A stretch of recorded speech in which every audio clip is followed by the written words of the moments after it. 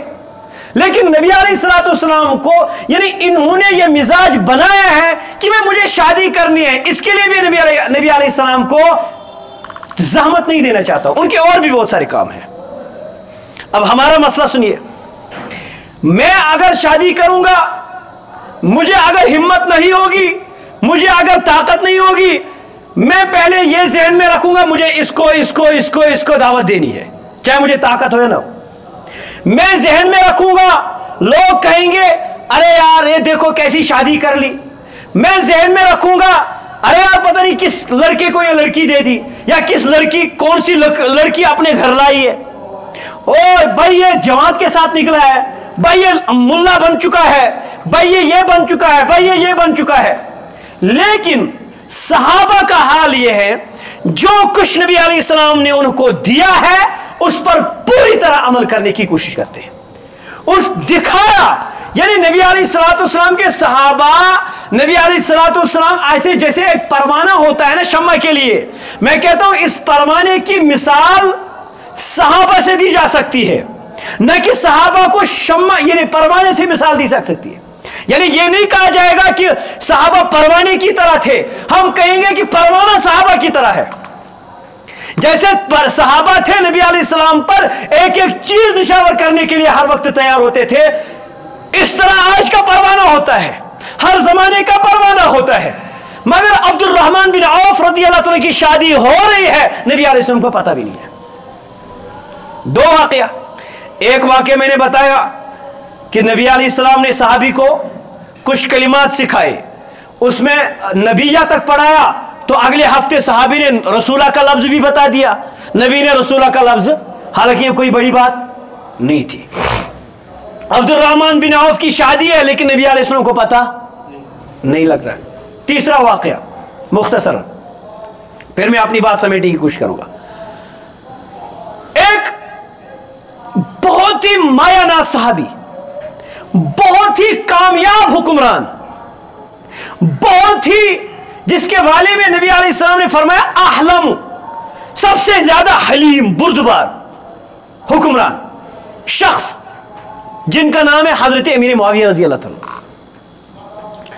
انہوں نے تقریباً 20 سال حکومت کی, کیا کی, اور کامیاب حکومت کی, سب سے مایہ ناز حکومت کی ہے. حضرت عثمان رضی اللہ عنہ کے دور میں ان کے بھائی یزید ابن ابو سفیان شام کے گورنر تھے. ان کی وفات کے بعد حضرت امیر معاویہ کو شام کا گورنر بنایا گیا. حضرت عمر فاروق رضی اللہ عنہ کے زمانے میں بھی وہی تھے, عثمان بن عفان رضی اللہ عنہ کے زمانے میں.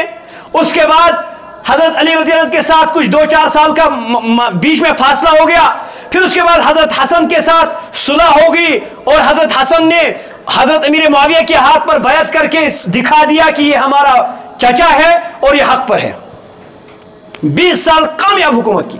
نبی نے ان کے بارے میں فرمایا حلیم ہے، یعنی میری امت کے سب سے زیادہ حلیم اور بردبار سیلف کنٹرول رہے ہیں وہ حضرت امیر معاویہ ہے. ان کا معاہدہ تھا رومیوں کے ساتھ. کن کے ساتھ؟ رومیوں کے ساتھ. اس مہینے میں آخری تاریخ پر یہ معاہدہ ختم ہونے والا تھا. سپوز حضرت امیر معاویہ نے ایک جنگی چال چلائی.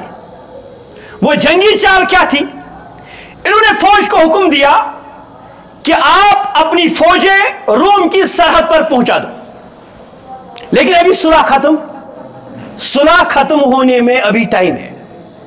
حضرت امیر معاویہ نے جنگی چال چلائی، اپنی لاجک چلائی، اور اپنی فوج اس وقت جو سپر پاور مانی جاتی تھی رومن امپائر، اس کی سرحد تک اپنی فوج بڑھائی.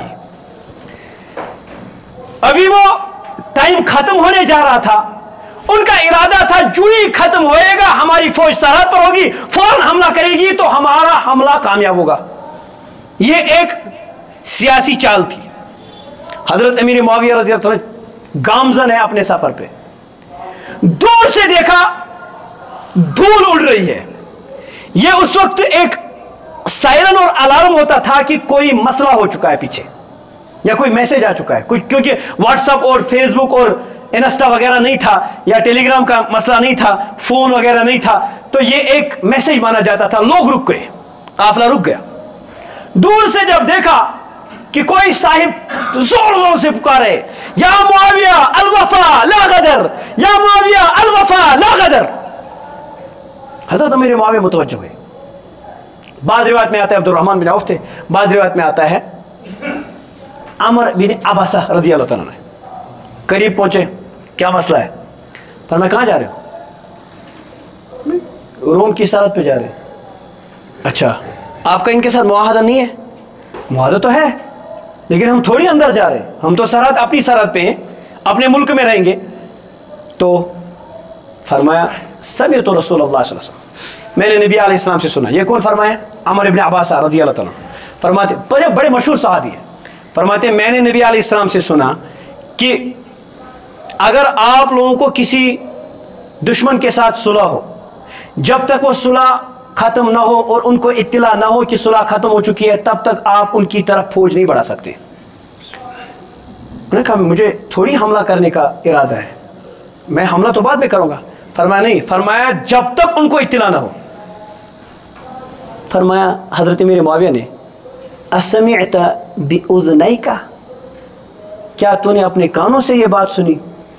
انہوں نے جواب دیا سمعت باذنی ووعاہ فی قلبی، میں نے ان دونوں کانوں سے سنا اور پھر میں نے اس کو دل میں انڈول کے رکھا، یعنی کہ محفوظ کر کے رکھا ہے. بھائی کتنا بڑا فائدہ تھا. آگے جاتے تو پوری روم کی سلطنت کیا ہو جاتی؟ کور ہو جاتی. لیکن حضرت امیر معاویہ نے جب نبی علیہ الصلوۃ والسلام کا فرمان سنا، واپس فوج کو حکم دیا چلو واپس آ جاؤ. 2 دن کا سفر ہو چکا تھا، واپس اپنی فوج کو لائے. کس کا فرمان سن کر؟ حضرت رسول عربی صلی اللہ علیہ وسلم کا. نبی علیہ الصلوۃ والسلام کی بہن حضرت حمزہ رضی اللہ عنہ کی بہن اور نبی علیہ السلام کی پھوپھی حضرت صفیہ رضی اللہ تعالیٰ کا نام سنا ہوگا. جب حضرت حمزہ کو شہید کیا گیا احد میں، ان کے جسم کے ٹکڑے کر دیے گئے، کلیجہ نکالا گیا، لاش کی بے حرمتی ہوئی، مسلح بنایا گیا. حضرت زبیر ان کے بیٹے ہیں، وہ آ رہی تھی نبی علی اپنے بھائی کو دیکھنے کے لیے، اپنے ہاتھ میں چادر، 2 چادریں تھی. نبی علیہ السلام نے جب دیکھا، سیدھی سی بات ہے، حمزہ کی لاش مبارک کو دیکھ کر نبی علیہ السلام کی آنکھوں میں آنسو آ گئے. بہن کی کیا حالت ہوتی؟ نبی علیہ السلام خود اشکبار ہوئے تھے. اور نبی علیہ السلام نے فرمایا اپنی ماں کو روکو. حضرت زبیر دوڑے، اپنی ماں کو پکڑنے کی کوشش کی. انہوں نے حضرت زبیر کو دھکا دے دیا. دھکا دینے کے بعد گر گئے. جب حضرت زبیر گر گئے